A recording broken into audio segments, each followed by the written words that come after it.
Welcome back to the Black and Gold Report. We've been sitting down with interim track and field coach Gary Aycock. And Gary, we've talked a lot about the new role that you've been thrust into mid-year this season, but also we've talked a lot about the distance runners that you have. Mm-hmm. Let's transition into some of the sprinters on your squad. Shaquille Ray had a very good season last year, but what other players, or runners rather, on both teams do you feel like could be top contenders in the conference this season? Well, I think we have to look to the depth of our sprint teams. I expect big things out of DeAndre Weaver, Jonathan Williams, Malcolm Jones, our incoming freshmen. Again, it's going to be exciting to watch them run the open sprints as well as the relays. We're really going to focus on the relays because look to run well at the Raleigh relays prior to the Peach Belt Championships.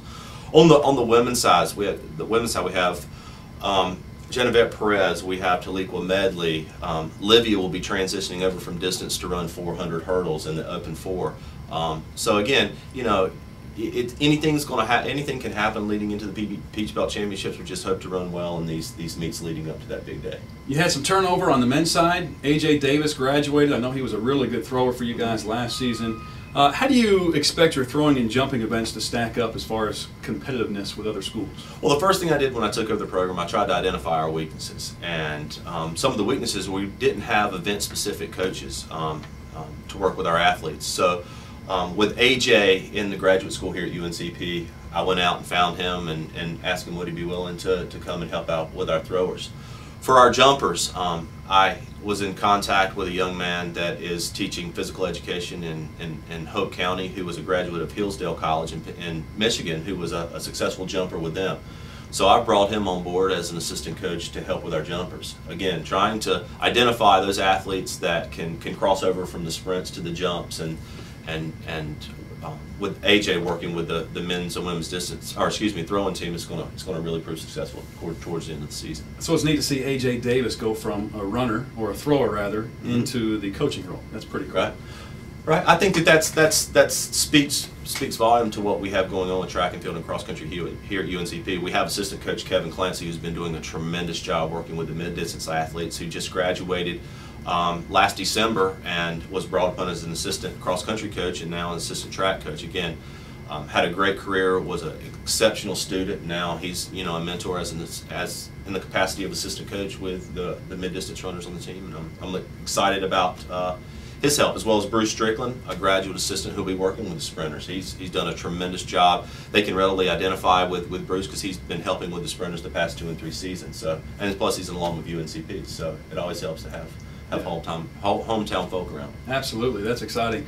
On the women's side, Hannah Metzinger, only a sophomore, already a school record holder, which is unbelievable as a freshman to break a school record. But what does her success bring to the program overall? Like, as far as her success, her experience already in being very successful for you, how does that impact the program? Well, you know, it helps in a huge way in the fact that Hannah's a sweetheart, and she's just one of the most likable women on the team. And again, comes to practice every day. Throwers get very little attention when it comes to the meets. She does what it takes at practice to be successful.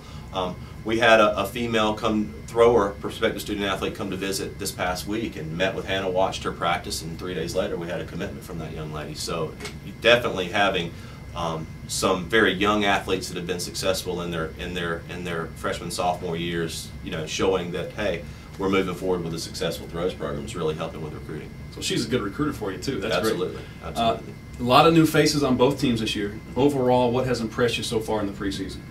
I guess the willingness of the student athletes to work hard. Again, you know, losing Coach Stanley mid-year, me taking over the reins with the track program, that transition has gone as smooth as it could go, and we're, again, they're excited about an exciting schedule and looking to compete well in the inaugural Peach Belt Championship. Peach Belt Conference is sponsoring track and field for the first time this year? This year, yeah. So which schools do you feel like will be top contenders for the championship this year? Well, it's really hard to say with it being the inaugural year. I look for big team scores from Clayton State, Columbus State, Augusta.